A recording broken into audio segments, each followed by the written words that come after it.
started, I'm going to try and talk loudly, and, because the fan is pretty noisy, but we want to stay cool, so that's okay. The idea of tonight's presentation is really to show the differences between the budget that the legislature passed and the proposal by the governor. You may have read that there's been a budget impasse, so the question is, well, what is the real issue? And what's really going on? So that's the purpose of today. I'll give these gentlemen a chance to sit down. Welcome. As I was saying, the idea of tonight is really to address three primary areas. What's the difference between what the legislature is proposing on pensions, on liquor, and then also on the budget? And why do we have this stalemate? The budget should have been done June 30th. We put a timely budget on the governor's desk, and he vetoed it, which he has the right to do.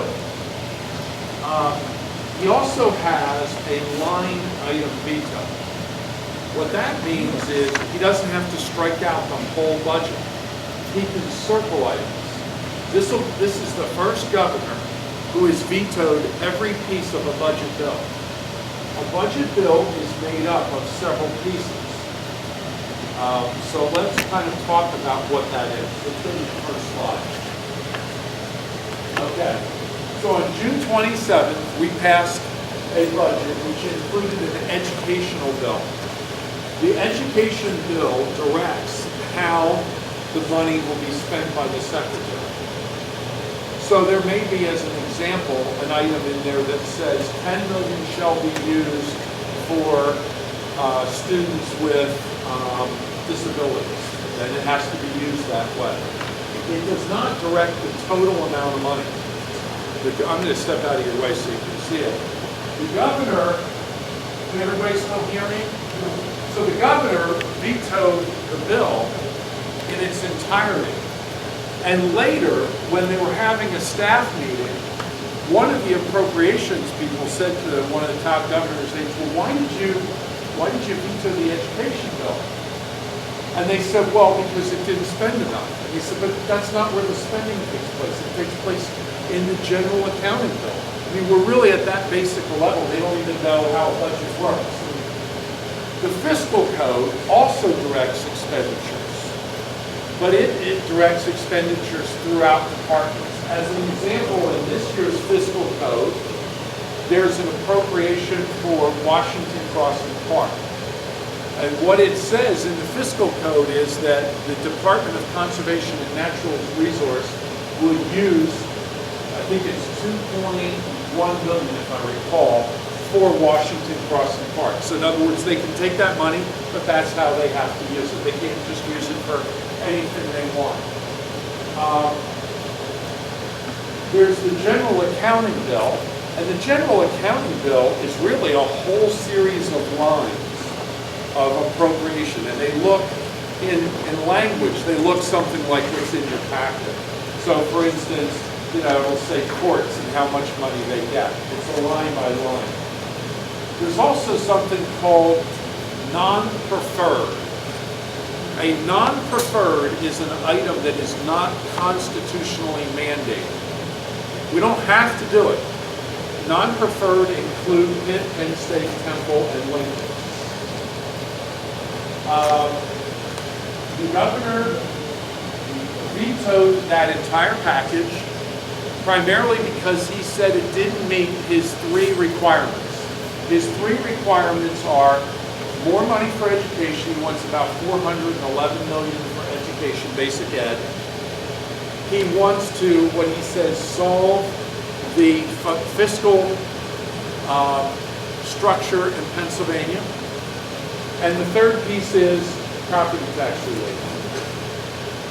In order to accomplish the governor's goal, with the monies he's suggested should be allocated, and you'll see more detail on this, we would need $8 billion in new taxes. Okay? So we can accomplish those goals, but we need money. Because Pennsylvania has a balanced budget requirement, which is a good thing, you can't spend more than you have, we can't print money. We gave them we gave the House the opportunity to vote for the entire tax package. What we did on June 1st, we brought up the governor's tax proposal, and we gave them as an amendment to another tax bill, and we gave everybody the opportunity to vote for $8 billion in new taxes. And the vote was 0 to 193. Now, I've been in the House a long time now, and I have never, ever, ever, ever seen a vote that got no votes, not one.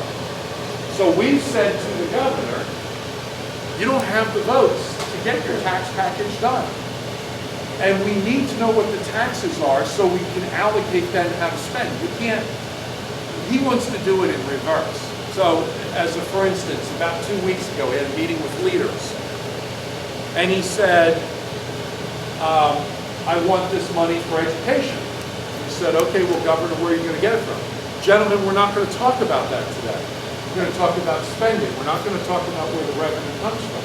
Well, you can't do that. You got to have either the conversations side by side, or now since then, I will tell you, the leaders have agreed that they'll help the governor find $400 million for education.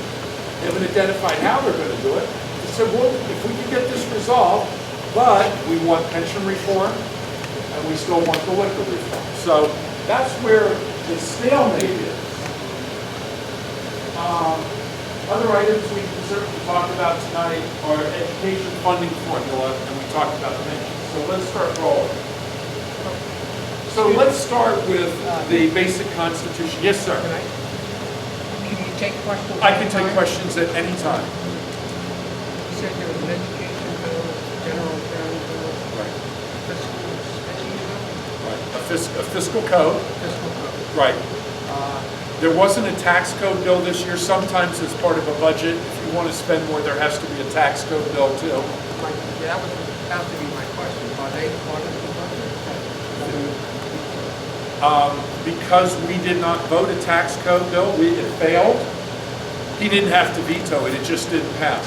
Yeah. Could you repeat the question that they're coming up? Yeah, sure. I know the fan's blowing. What he asked about was there a tax code bill part of this? And the answer is no, because we decided not to offer taxes. But it's a good question, because if we spend more money, there is going to have to be a tax code bill. And while we're on it, let's talk about some of the things that are being discussed. Yeah. Regarding pensions, I Yeah. heard that was called capping it at 100,000. Does that have any support? We'll get to the pension issue in a minute, if you don't mind, because I want to show you all the proposals and the savings and what.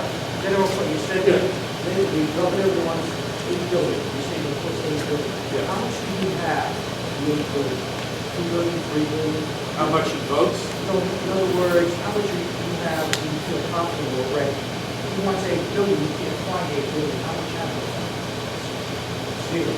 Zero. So that $8 billion is actually in addition to the budget that the House voted. Exactly. And you'll see the details in a moment on the taxes, and you can tell me. I mean, the purpose of this isn't for me to preach to you, it's for you to tell me, Representative, I want you to vote for a tax on nursing home care if that's how you feel. But I'll show you all the revenues. So we have a balanced budget requirement. I wanted you to see the actual code section. It's right there. That's in the code and the line item detail. Let's talk about this a little bit, because we're going to talk about the override vote that took place, and it's in the newspaper. If you have the ability to circle the parts that are in controversy, you would think that's where you would start. So let's go to the next slide. There are 274 line items out of 401 that were agreed to. What does agreed to mean? That's a weird term. The governor proposed in February, I want, let's use the top line item, I want for Medicare Part B penalties, $175 million, and we proposed $175 million. So as you're looking at this table, what this is this is what the governor proposed, this is what we passed, and this is the difference. In every case, you're gonna see what we passed is at least equal to what the governor proposed or more. Why more? Why would we spend more? Well, because there's some things he zeroed out, like agricultural research. We didn't think that was appropriate. Pennsylvania is still primarily an agricultural state. And these farmers need help from Penn State and other cooperatives, including Del Val, so that they can bring their crops. If they have a disease, you get a diseased animal, that's who does that. So you'll see, let's go to the next slide. In every instance, it's a zero, it was agreed to, and then we appropriated more. Despite that fact, he vetoed all those items.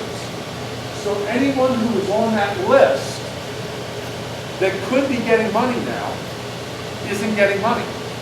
As of June 30th, they're stopped. Now, why is that critical? Okay. So the money's coming into our coffers. Does anybody in the room have a child or grandchild who goes to parochial school? Let's use that as a concrete first example. Okay, maybe not. The kids will go back to school. The state buys for parochial schools their required textbooks, science, math. We don't buy any of the religiously based books, but we pay for the others. They get them from the state. Those textbooks haven't been ordered.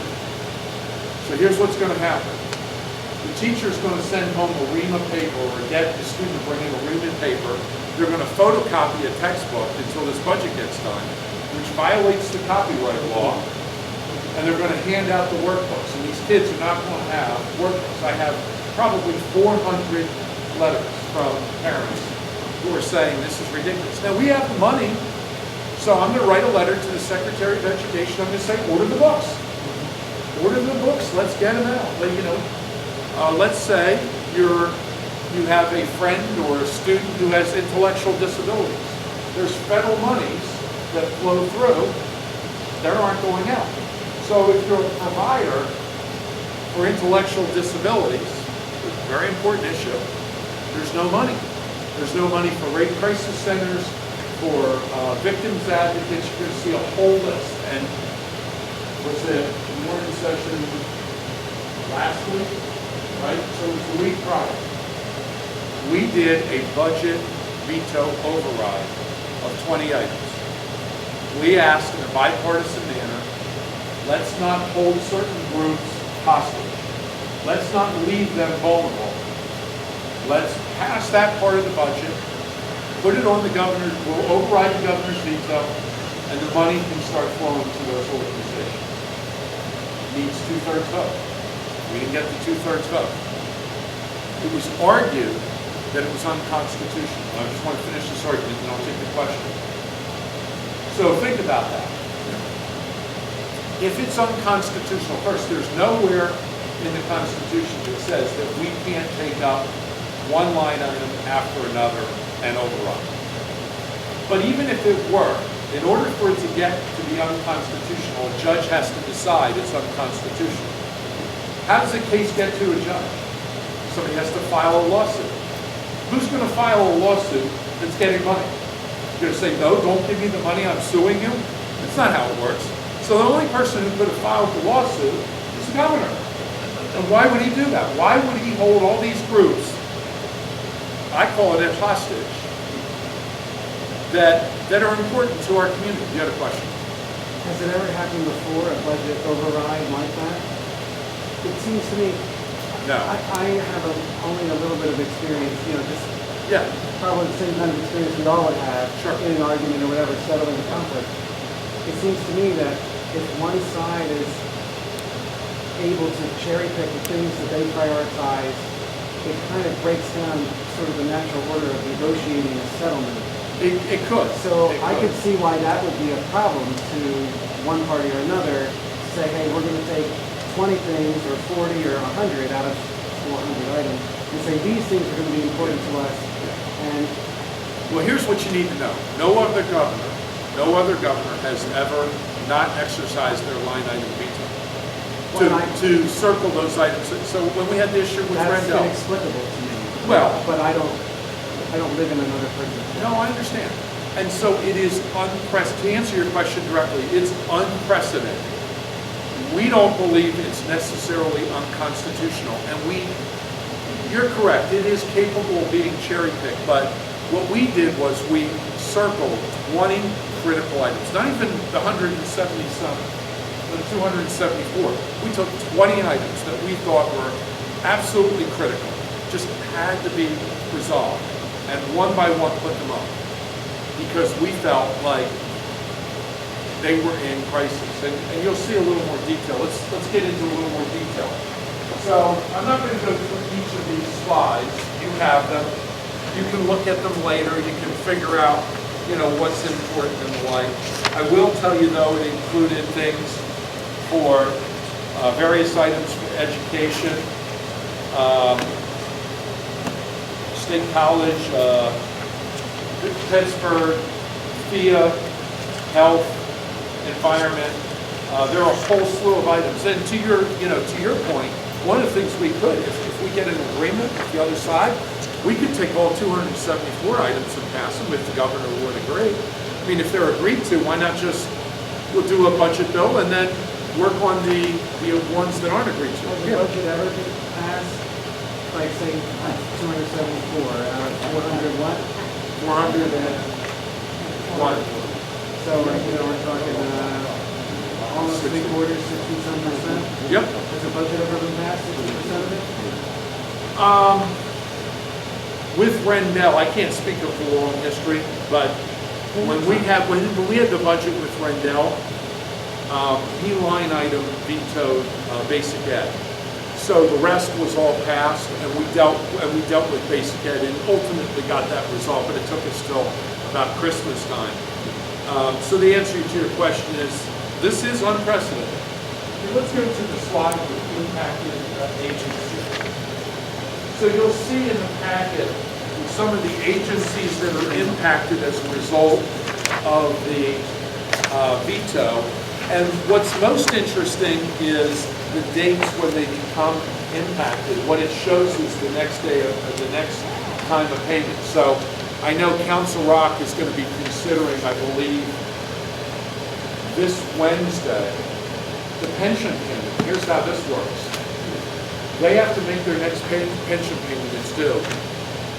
And they give $4 million to the state, and then the state gives them back $8 million. Well, they know the $8 million isn't going to come in, so they're thinking, why should we pay the $4 million? Because we're not going to get the $8 million. And one of the debates that I guess their lawyer has to figure out is, will they get charged interest if they don't pay it? Now, the governor's solution that he's offered so far, let's go to the next slide. This was reported by Mark Levy. Basically, what he said was, as a result of this budget impasse, some agencies, social service agencies, will be forced to borrow money. And he's commented in the press that maybe what we'll do is we'll make it up to them. If they have an interest cost, we'll pay it back after this is all resolved. That's not even legal. Probably isn't. And why would you do that? Why wouldn't you just pay it for it? And here's the other thing. Yeah. One sec. What? Yeah, one sec. How are you going to borrow money? What collateral? That's what you were going to say. What collateral do you have? I know when we had the budget impasse with Rendell, there's a big difference. When we had the budget impasse with Rendell, June 30th became a critical date, because at that time, it was understood that what you did was you classified state employees as either essential or non-essential, and non-essential stayed home. Now, that's a bad classification, right? If you're non-essential, then you may get eliminated someday. So there has been a court case since then that said the state can continue to pay state workers. So the pressure isn't on as much as the last time because of the state workers. However, the pressure is on for the social agencies. This guy keeps raising his hand because it's impacted what he does. Tell him what you do. I'm the executive director of the Center for Independent Living of Bucks County. And what do you guys do? We help individuals with disabilities with independent living issues to stay in their home. If we don't do those services, they end up in nursing homes. And it costs 3 times as much taxpayers' dollars to put somebody in a nursing home as opposed to keep them in their home, in an integrated setting, I mean, you wouldn't want to live like that. And Right. we've been going 2 months now with $0. And Tell them what you do. I'm the president of the board of directors of Bethany. What does Beth Anna do? We're a $20 million social service agency who services 750 children and families every day. Okay? How's it People living in impacting cars, people living on the street. you? How's it impacting you? Well, we've used all our reserves, and we are just about up to the limit of our borrowing probably. What's going to happen? People are going to die. People that are out there that we take care of, all for lousy political.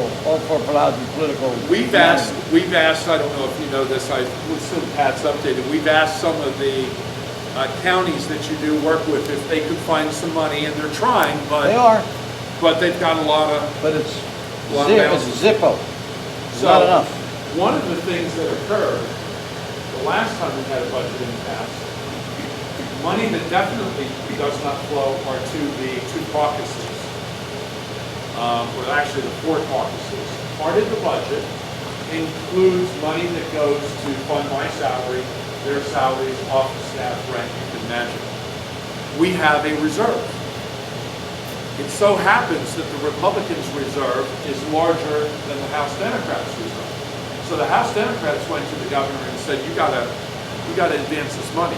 That is illegal because our employees are not state employees. I'm a state employee, but my employees are part of the caucus.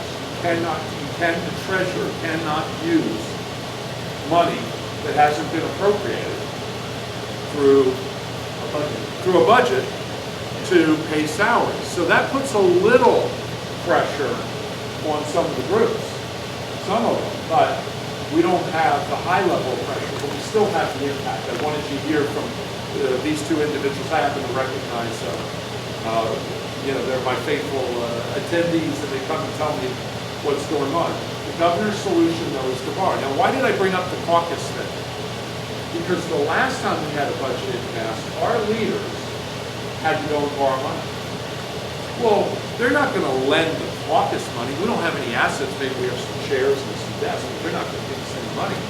So they had to go and convince their spouses to sign personally on the loans to keep funding. You can imagine how pleasant that would be.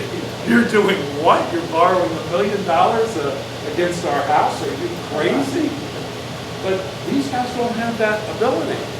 I mean, they don't have this ability, so it's really tough. Okay, let's. What's the move on. answer? What's the answer? Well, the answer is either the line item veto that we talked about, it's on the board, but since I did this slide, it was prior to the vote. The votes failed, we didn't get the votes. Or you have to do a stopgap budget, which means you've got to let some money flow. Can they do that in 2 or 3 days or We 4 can do days? it. We can do it quickly if people want to. How quick? The nice thing about the line item veto is it didn't have to go back to the governor. If we did a stopgap budget, you would see money probably no sooner than 4 weeks from the date we passed it. That's why we wanted to do the line item veto. You would have had money by the end of the week. Because of the process, our Constitution, the way we have it set up, our House rules, the budget has to be on the calendar a certain Somebody number of has to days, explain and to it the goes people that Senate. need the services out there that are living in a car why they can't get service. Okay, not good. but nobody's going to do that, right? It's not good. Okay. Yes. you said something right when we first started, that Right. we have to let you know what's important so you know which way to vote. Yep. I can tell you statewide, that's not happening. Right. The Centers for Independent Living that gets state money, it affects 38 counties in Pennsylvania. Some Democrats, some Republicans. How, when you go to do a line item veto, you get zero Democratic support when it's happening in their backyards? I don't know. I can't answer. It makes zero sense. Before the vote took place, I could not imagine anyone not vote for the 20 items. I think we started with rate crisis centers. We did so on purpose. I mean, we picked that as a item that just seemed obvious. But we went down the list. There were very important functions, I couldn't imagine anyone voting no.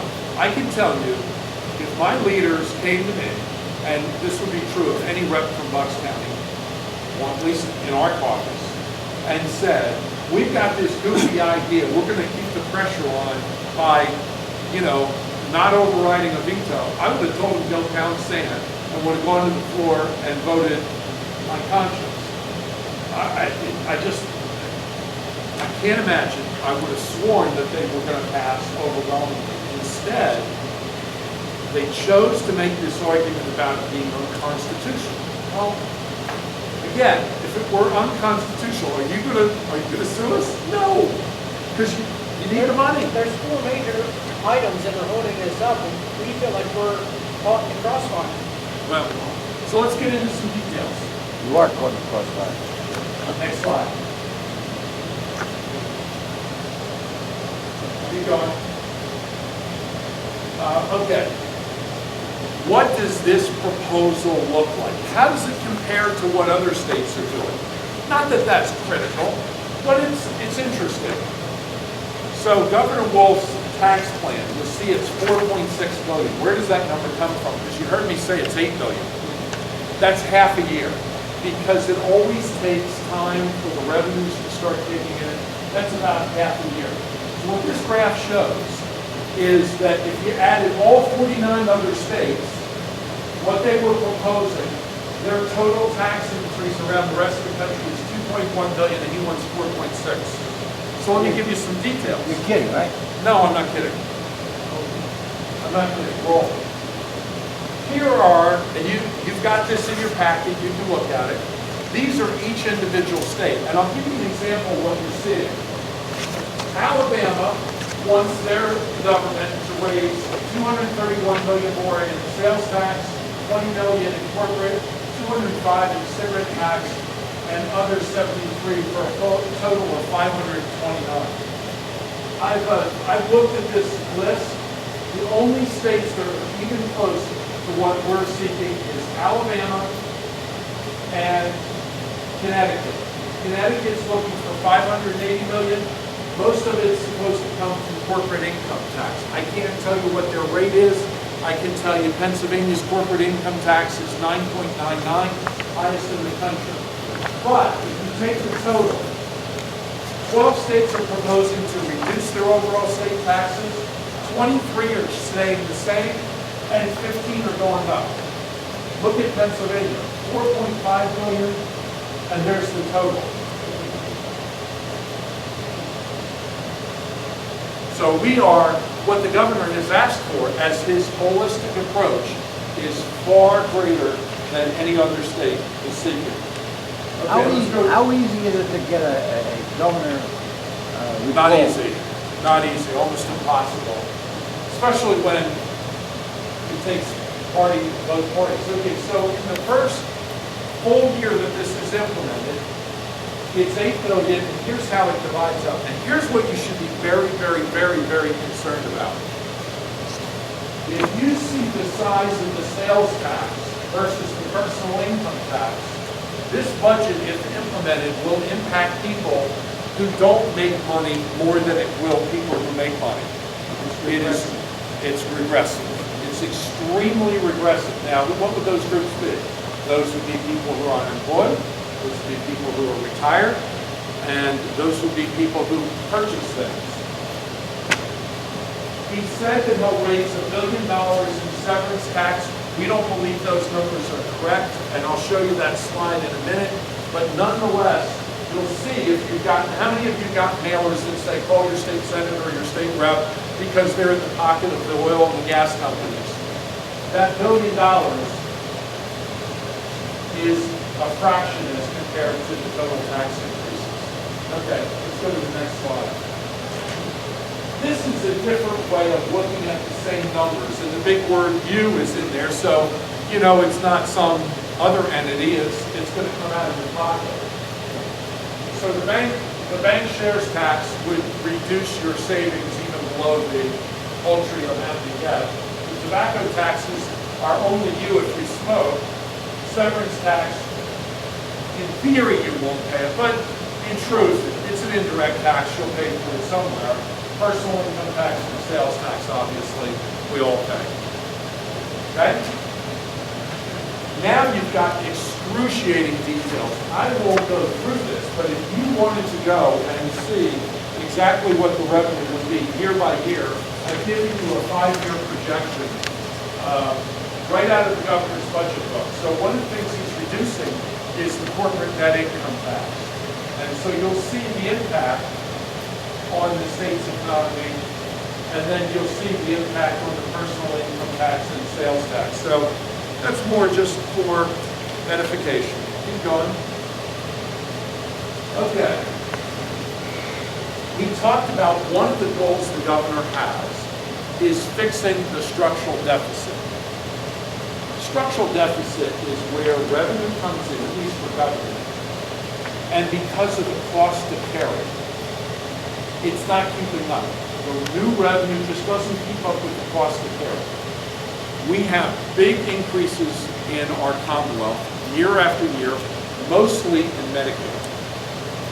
So Medicare, Medicaid programs really drive our numbers crazy. And then, of course, you have the cost of inflation. You have personnel increases. So there are some structural problems in our budget. In order to solve them, you need sources of revenue that will grow over time. Every governmental body, whether you're a school board, a county, township, you have these issues. What the Independent Fiscal Office has determined, and the Commonwealth Foundation, is that even though this is one of his goals, this new tax revenue doesn't solve the problem because he spends it all. And of course, if you spend it all, then as the cost grows, you're not able to keep up. There's nothing going into reserves. So, in fact, what the Independent Fiscal Office decided was that if we held the line on spending, we could end up in a better financial situation than if we increase spending, at least in the short term. Okay, so let's keep going. There's the IFO's projection that if we hold the line on spending, we could end up with $277 million in reserve. That's a lot better than going into the year red. We talked about a balanced budget. What happens if you spend more than what you had? Well, then in the new tax year, you got to pay for it. So before you distribute any new money, you have to pay for it. Now we'll go a little faster. This is a different way. We're all visual learners. We see things differently. This is one way to show you the revenue sources line by line in total. Okay? Now let's talk. Scott, Yeah. I know those pictures are not there. Do you have any idea how much is collected in the real estate tax? The question was, how much is collected in real estate taxes? We do have transfer tax revenue numbers. In Pennsylvania, we use transfer tax, when you sell your property. We use part of that, for taking care of our state